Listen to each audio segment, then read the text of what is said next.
Good morning, students. We are resuming our discussion of the chapter. We have already started electric fields. We have discussed so far quite a few topics in it.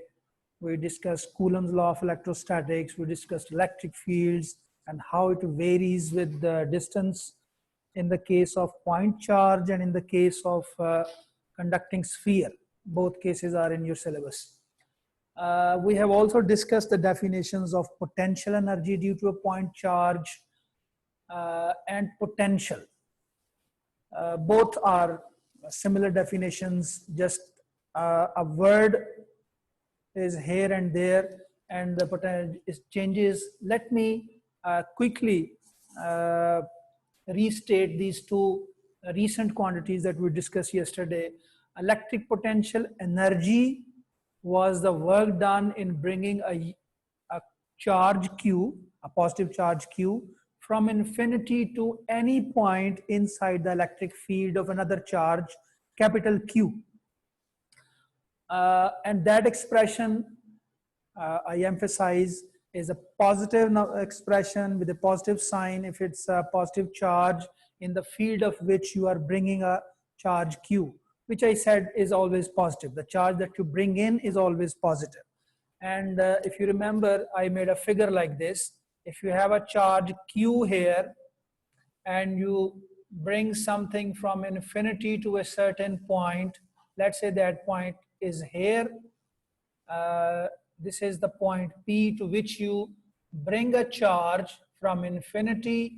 This is the charge plus Q initially here at the point which is at infinite distance. And I remind you again that by infinity we mean here that the influence of this charge ends here. It may be a few centimeter distance. It's not thousands of miles actually, or millions of miles actually. This is just a few centimeters in the case of charges. So infinite distance means a few centimeter where the field ends. We bring this charge Q from infinity to a certain point P. Of course, we have to do some work in this process. This work is positive because you have to move this charge in this direction, overcoming the repulsive force, because both charges are positive. There must be a repulsion between the two. So overcoming that repulsion, you bring it to this position, but throughout this, you do not allow any acceleration.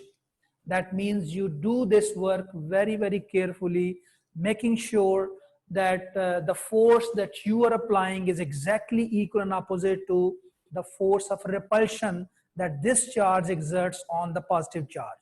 So without causing any acceleration, you bring from this to this, and potential energy had this expression K Q Q over R.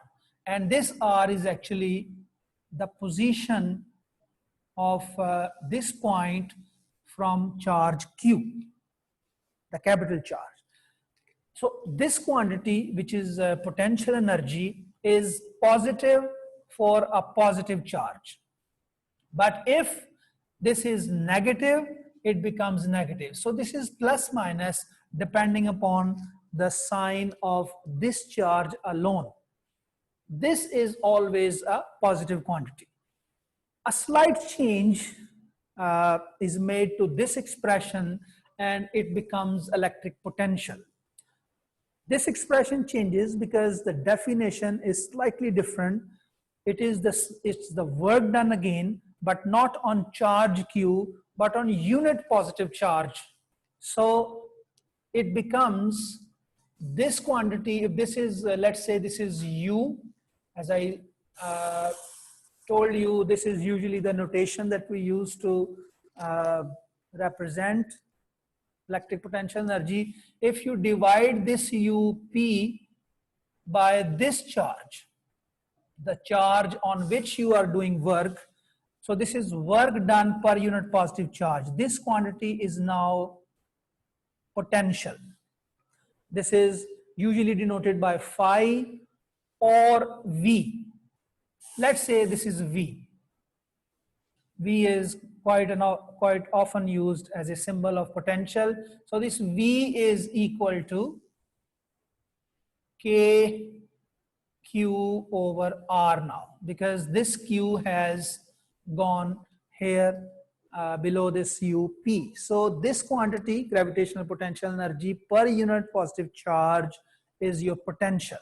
So potential is the work done per unit positive charge in bringing it from infinity to a certain point in the electric field of another charge, capital Q, and therefore this is the resultant expression. This is something we discussed in the last lecture, and one thing that I added to this discussion was that let's say we have a positive charge here and a negative charge here. A positive charge, this is how the field lines look like. We can clearly see that electric field is away from the charge. So direction of electric field is this. Direction of electric field is this. But we learned, yesterday we discussed it, but as we move towards this charge, keeping this under that force, we are doing some work, pushing it against the repulsion.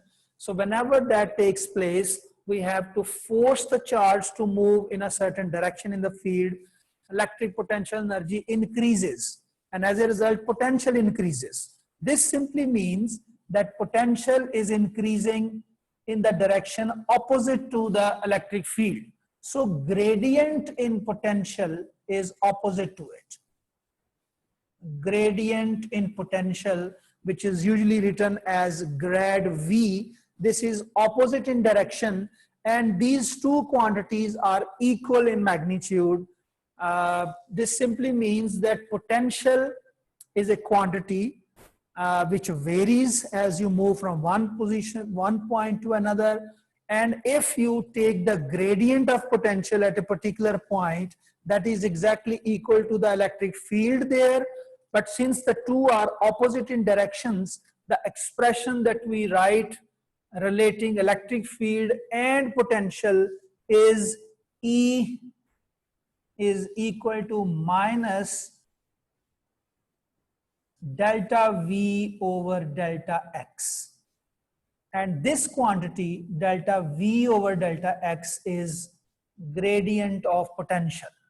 Since this is a vector quantity and the two are opposite in direction, the negative sign indicates they are opposite in direction. So negative sign indicates the direction actually. But if they simply ask you to calculate the strength of an electric field somewhere, you only calculate the gradient of potential there. And this is the point towards I'm coming now. So the next thing that we are going to discuss is how this electric potential varies with the distance. Variation in V, which means electric potential, with R, which means its distance, the distance of that point at which you are calculating this potential from this charge, due to which this potential is created, because potential means you have to do some work, either overcoming repulsion or attraction. If you have a single charge somewhere and it is positive, how will its potential varies? This is the equation that will help us decide. Clearly, for a positive charge, the potential should vary with R in this manner. It is simply inversely proportional to this R. So if K is constant and this capital Q is not varying. Of course, these are two things that are not expected to change, and you are only moving away from that charge Q, and at various points you calculate the values of potential V. This is how you get a graph. So for positive charge, this is the picture when you have a positive charge somewhere. But if you have a negative charge and you want to draw a graph showing the variation of potential with this distance, this could be the shape of the graph. So this is for minus Q. So potential varies with distance in this manner if the charge is positive, and it will vary in this manner if the charge is negative. So this is a basic thing to remember. Now, what could be the possible uses of these graphs? What calculations we can do with the help of these graphs? There are so many questions in the exam. One thing which can be clearly seen from this equation is that as soon as we calculate the gradient of this graph anywhere on this, we get the value of electric field there. So let's say we are asked to calculate the value of electric field at a position indicated here. Suppose we have the values on this graph.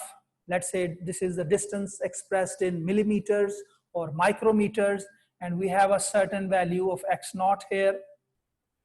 Here we obviously make a tangent carefully, and this tangent will have a gradient delta V over delta x. That will give us the value of electric field here.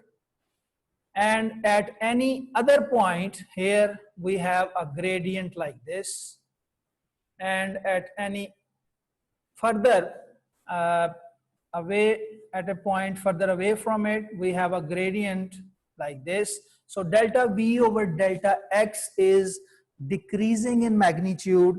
That means electric field is becoming weaker as well.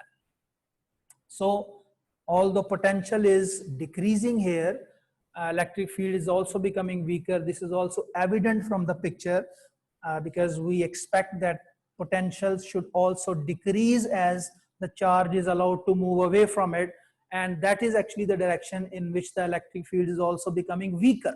So this is expected. But one thing that we should remember is that throughout this, electric field, the value of electric field will come out to be positive. The reason is the gradient of delta V, this V is negative already. So gradient is negative. When I put this negative value in this formula, with this negative it will become positive.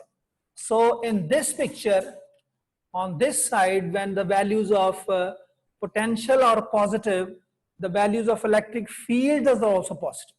So values of electric field will be positive because gradient is negative. So gradient is negative, that means delta V over delta x is negative, because delta V over delta x is already a negative quantity. So with this negative already in the formula, and this number negative, because when we made this calculation from this graph, it will give us a negative number. So this negative multiplied by this negative sign already in the formula, the values of electric field will be positive. And due to the same logic, if you have gradient calculated on this side, you see it's a negative minus Q. So this should be the variation of potential. If I make the gradient, delta V over delta x is always a positive quantity, clearly seen. With this negative in the formula, E is going to be a negative number. So here E is positive because of these two negative signs, and here electric field is negative. That means the gradient is, if I compare it on a situation, if this is a positive sign, gradient is in this direction, electric field is in this. But if you have a negative sign, let's change here and see.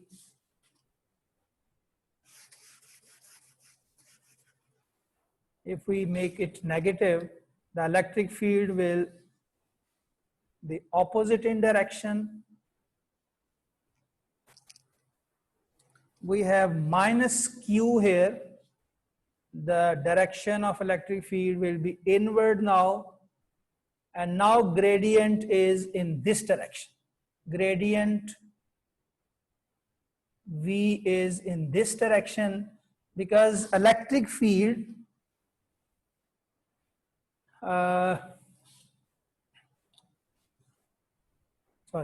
this should be inward, like this. So now that electric field is in this direction, gradient is in this direction because positive charge, this positive charge Q will get attracted to the negative Q. So in order to increase its potential, we have to move it away. We have to force to move it away from it. And that actually increases the potential energy of that charge. Or in other words, potential increases from this point to this point in the field of a negative charge. So again, the signs are opposite. In this case, if it's a negative charge Q, its gradient is always a positive number, but electric field will have a negative sign. This again means the directions will be opposite for the two. Let's see what happens if we have one charge placed here and another charge placed here. They may have same signs, they may have different signs. How will we make the potential of the two together, the net effect of the two? And let's see how the potential varies due to the two charges placed side by side.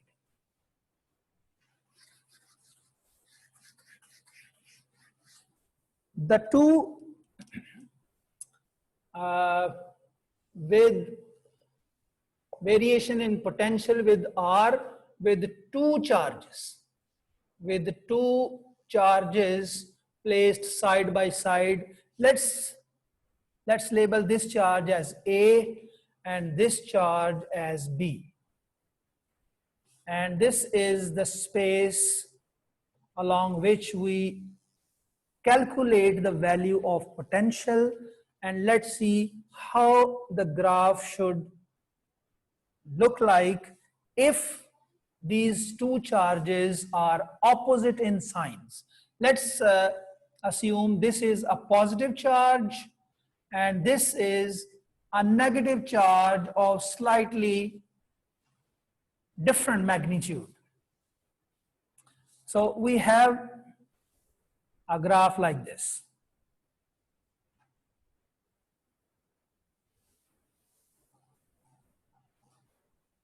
This is the position at which we have the maximum potential. Practically, this is infinitely large potential, and then at reasonable distance from this, we start having some value of potential which can be read from this graph. And this is the scale on which we have the distance given, and clearly we can see where the potential drops to zero value, and we can easily calculate what charges are involved, what potentials are involved, because we know the variation of potential from this graph. So this charge clearly, this graph clearly indicates that this charge is positive and this charge is negative. Sometimes they do not give us the signs of the two charges. They inform us that we have two charges like this without informing us that this is positive, this is negative, this is just one charge, this is any other, and this is the uh, this is the potential varying in this space due to the two charges combined. This is the net effect of the two. By looking at the graph, can we decide that this charge is positive or negative, or this charge is positive or negative? Yes, we can decide, because the potential has the values which are all positive, and this is possible only if the charge is positive. This we have seen here. So charge is positive at A and charge at B is negative. What is happening at this position where the potential is seen 0? This is the position where the total potential due to the two are added up to give us 0 value, because the potential of this is a positive number, potential of this is a negative number because this is a negative charge here. When we add the potential of two, we must get a 0 answer here. And there is an interesting question that we can discuss here. We have a few values known. Let's do a bit of calculation with the help of these values given, and then we move on to another question.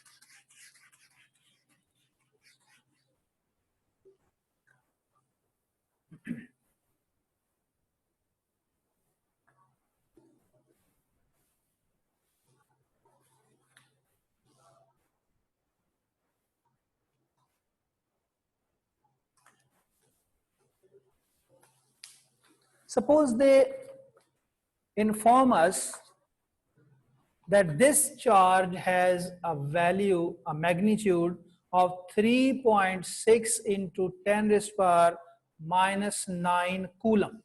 The charge placed at this position A has this magnitude, but the charge here is not known, so we label it as Q.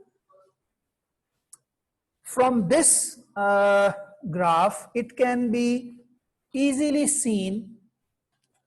If I know this scale, all these values are given, this can be easily read from the graph that this is exactly 18 centimeters, because this scale, this distance is given in centimeters. This position from this charge is exactly 18 centimeter from it. If the total separation between the two is also given, the total separation is given to be 30 centimeters. The question is, what is the magnitude of this charge? So a few things which are known are the total separation, the charge on this, and the position exactly where the potential, the total potential due to the two become 0. So the first step we can, the first equation that we can write is potential due to A plus potential due to B is 0 at x is equal to 18 centimeters.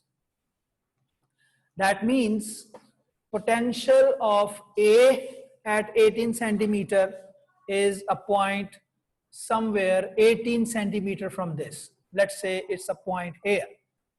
So at a distance of 18 centimeter, due to this charge, we have a potential K QA, which is a charge placed at A, divided by 18 into 10 raised to power minus 2.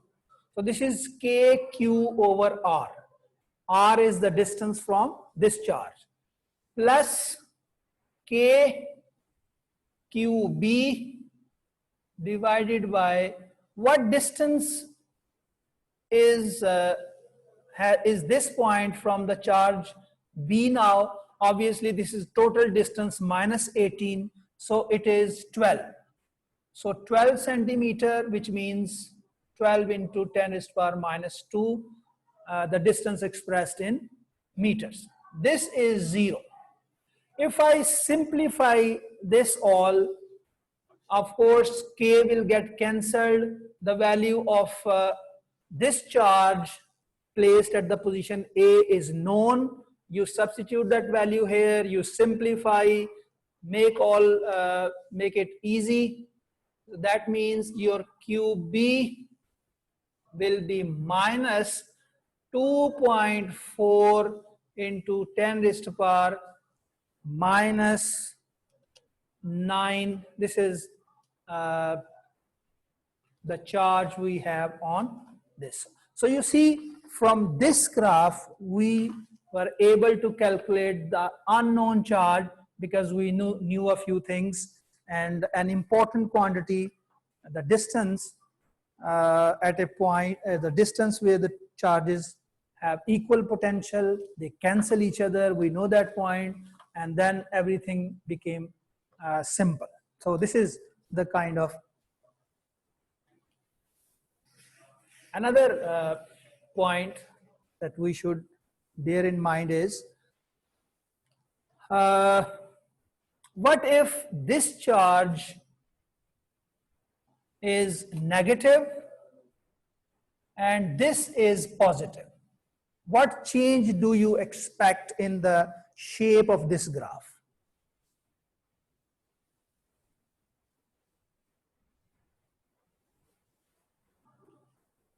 If this is negative charge, that means the values of potential due to this charge will be negative, and the values of potential due to this positive charge are positive. So the change is simply this. That means initially we have negative values of potential, but they become less negative. It becomes approach to 0. So here they start increasing again as you move towards B as expected, because positive charge has larger potential when the object is nearer, when the point is nearer to this.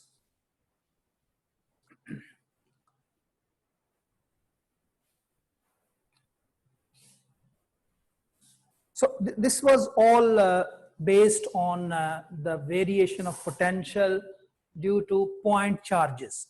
But one particular type of object that is also discussed side by side is a sphere, a conducting sphere with a positive charge or negative charge given on its surface. It is evenly distributed because on conductors, charges do spread in evenly manner.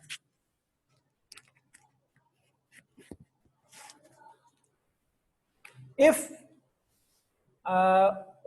we want to calculate the potential at the surface due to all this charge given to this sphere, we have the same expression as we use for a point charge placed somewhere.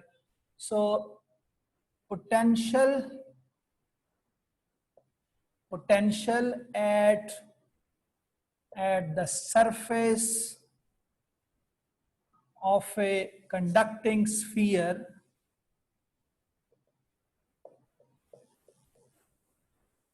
of radius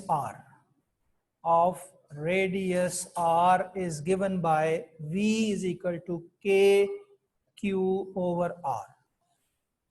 That means there is no difference between a situation like this and a situation in which Q is a point charge and it has a field like this.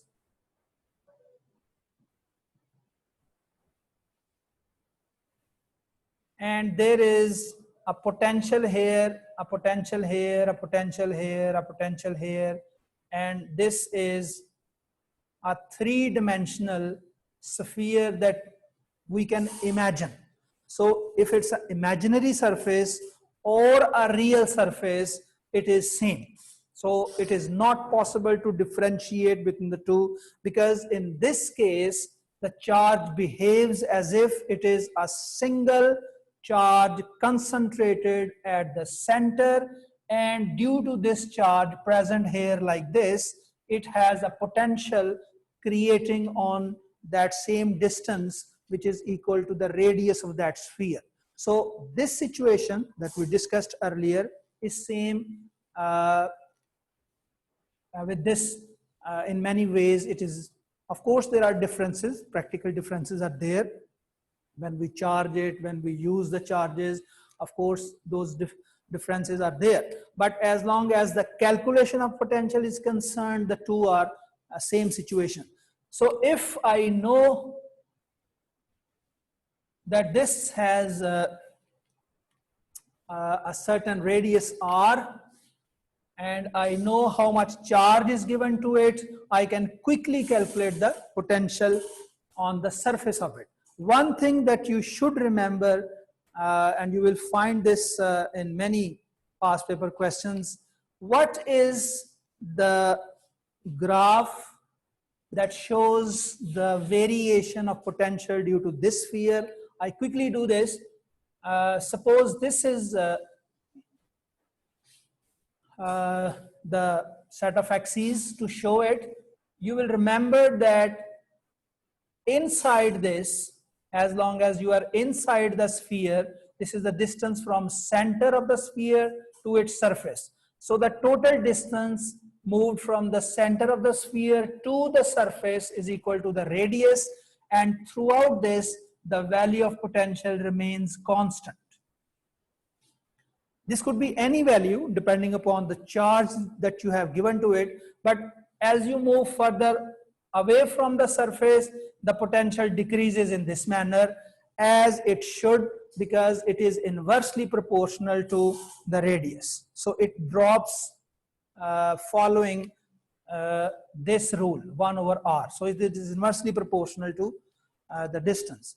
We have many questions like this in the exam. You can try a few on your own. I'll share, and I have already shared with you a few questions of this type. I hope you can attempt many questions on your own now. Thank you for today.